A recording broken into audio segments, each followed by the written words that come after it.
Yuji's awakening was even crazier than we thought, and Sukuna just expanded his domain and revealed his true fire-based curse technique. What an absolutely insane chapter. Things are really heating up in JJK, so let's get into it. You guys know how this works. If you enjoy my videos, you want to see more in the future, leave a quick like and comment for that YouTube algorithm. And if you haven't subscribed to the channel yet, do me a huge favor and subscribe. It costs you nothing, but it helps me out a lot. Okay, so in the last chapter, we got that massive reveal about Yuji's true identity and his secret family relationship to Sukuna. We learned that Sukuna had a twin, but he devoured his own twin brother in the womb. This allowed him to consume his brother's cursed energy and to inherit his power. But the brother's soul went on to be reincarnated into other people over the centuries. Eventually, the brother's soul was reincarnated as Jin Itadori, Yuji's own father. And then Kenjaku possessed the body of Jin's wife and conceived a child that would be an ideal vessel for Sukuna. That child was of course Yuji Itadori, which means that Sukuna is actually Yuji's uncle. Not like in the traditional sense, but in the sense of their souls. They might also be distant blood relatives, we don't know, but if they are, then they are many, many generations apart. That said, their souls are linked together, and that is why Yuji is able to fight so effectively against Sukuna. In fact, Uraume speculated that Yuji might have the potential to one day become equal in strength to the mighty King of Curses. The rest of the chapter focused on the epic battle between Yuji and Sukuna. Not only did Yuji manage to land 7 freaking black flashes on Sukuna in just this one chapter alone, so that's 8 black flashes altogether in very quick succession, but Yuji also revealed his own secret weapon, the ability to use Sukuna's own curse technique, Malevolent Shrine. He did not use a domain yet, I want to be clear about that, but he used the slashing and dismantling attacks that Sukuna uses. Now of course, Yuji's ability to use Sukuna's technique has only just awakened, so his output is still nowhere near Sukuna, and just in general he is not nearly as skilled as Sukuna in using this technique. However, Yuji's ability to use Black Flash so often and so accurately, and to target Sukuna's soul in the process, is making this a difficult fight for Sukuna. On top of that, Yuji still has allies on the battlefield who are helping him by distracting Sukuna just long enough for Yuji to land Black Flash attacks on him over and over again. With Yuji landing his 7th and then 8th Black Flash on Sukuna within a very short period of time, it is clear from Sukuna's face alone that he is actually taking damage and that he is actually getting worried. That said though, we definitely can't write Sukuna off. First of all, we know Gege loves making it look like Sukuna is losing, and then he comes back in the next chapter and suddenly turns the tables on everyone. Second of all, Yuji is obviously extremely powerful now that he is awakened, but he is still not on par with Sukuna. Even with all the damage that Sukuna has sustained up to this point, and even with Yuji's allies helping him, Sukuna is still nowhere close to being defeated, so we must never ever underestimate Sukuna in Jujutsu Kaisen. The latest chapter begins by explaining that in his awakened state, Gojo had achieved a unique reverse curse technique circuit as a result of using 2 black flashes consecutively. And this allowed him to redistribute cursed energy to different parts of his brain and relieve stress, while regaining the RCT energy that he had lost in battle. Theoretically, Sukuna should be able to do the same thing. After initiating the circuit with multiple black flashes, he should be able to just regenerate all of his lost arms and simply wreck all his opponents. Nevertheless, the reason why he hasn't been able to do that is the fact that Yuji has been using multiple black flashes to hit right at the border of Sukuna and Megumi's soul.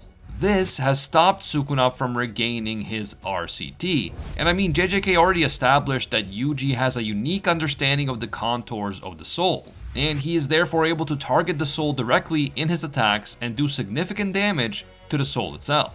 On top of that, Yuji's own soul is connected to Sukuna's, since Yuji's father was the reincarnation of Sukuna's twin, so Yuji is especially familiar with Sukuna's soul and is uniquely able to hurt his soul, maybe even more so than others. But just as we were seeing Yuji really come into his own and start to take control of the fight, yet another shocking twist flips the entire fight on its head.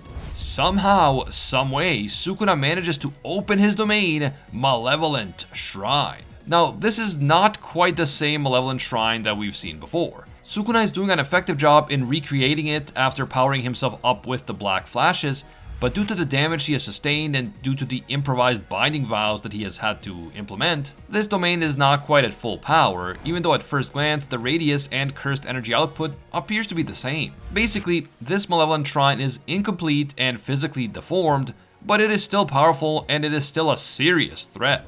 We then see another flashback in which the sorcerers are talking about RCT and how it works, and they're also talking about the importance of learning countermeasures for domain expansion. Choso believes that he and Yuji will manage to figure RCT out by the time of the battle, although he does wonder how RCT users make up for blood loss when they regenerate their bodies. Yuta and Hakari don't know because they don't need to think about it. Hakari's RCT kicks in automatically, and Yuta does it on pure instinct. Thankfully, Shoko is able to explain that cursed energy is converted into blood, so that is how that works. Choso says that converting cursed energy into blood isn't a problem for him, and if Yuji consumes the rest of the cursed wombs, he will be able to take in the cursed techniques of these wombs, and he will also be able to convert cursed energy into blood, just like Choso. The fact that they can use blood manipulation gives them a major advantage in this regard. Normally, there is a downside to using RCT. It requires using a lot of cursed energy, and it can drain someone's cursed energy very quickly. Thankfully, both Choso and Yuji have special bodies. They were both experiments created by Kenjaku, and so their bodies have different properties than regular humans, and they both possess blood manipulation abilities. So overconsumption of cursed energy shouldn't be a problem for them. It is then revealed that the body swapping technique that we witnessed in chapter 222 and that we were speculating could be Yuji's secret technique was actually someone else's cursed technique. The technique belongs to Uiui, whose ability is not only to teleport objects and people, but he can also teleport souls and essentially swap souls out of each other, allowing them to change bodies. He can only do this for a limited amount of time within a certain period, seemingly like only twice per month.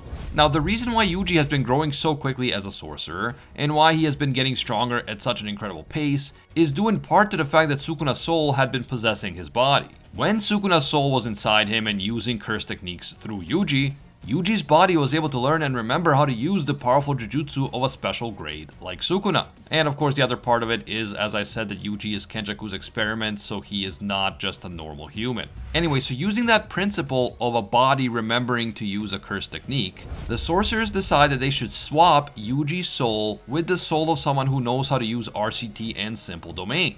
That way, Yuji's body can learn to use those techniques and remember how to use them for the future. This will allow Yuji to master both RCT and Simple Domain much faster than it would take normally. As we know, they ultimately decided that Kusakabe would be the one to switch souls with Yuji, and it was Kusakabe who taught Yuji's body how to use both basic cursed energy manipulation and eventually Simple Domain. Back in the present, we see Yuji using new Shadow Style Simple Domain as a counter to Sukuna's domain. Since Yuji can tell that Sukuna's domain is incomplete, he is determined to find a loophole that will allow him to break the domain before Sukuna can use it to destroy everyone. The narrator reveals that Yuji is right. Sukuna's current domain does have a loophole. It seems that the domain itself is not weaker and its range is not shorter than it was before, but it will only last for 99 seconds before collapsing. So the sorcerers just need to last 99 more seconds in this fight, and Sukuna will lose his advantage. And because he had just used a domain unsuccessfully, he will then presumably be even more vulnerable and even more drained than he was before. But surviving Malevolent Shrine for 99 seconds is a lot easier said than done. As Sukuna's domain continues to slash at Yuji, his Simple Domain begins to crack under all of that overwhelming pressure. Yuji's left leg ends up getting cut off in the whirlwind of slashes that comes from the domain, but then the slashes suddenly stop as the domain collapses. The sorcerers made it. They withstood Malevolent Shrine for 99 seconds, and it looks like Sukuna is about to be in serious trouble.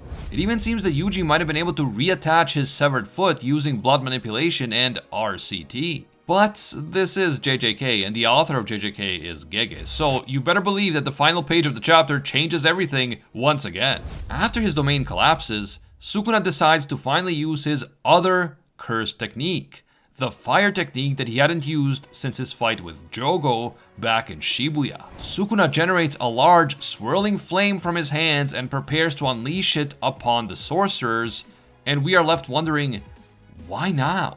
Why is Sukuna deciding to use the flame technique just now after all this time, when he could have presumably already used it at any point during the fight. Now, the name of this technique seems to be related to a large flame that would have been used for cooking in homes back during the Heian era, which means that this flame technique could be connected with Sukuna's malevolent shrine. Like, it could be another extension of its powers.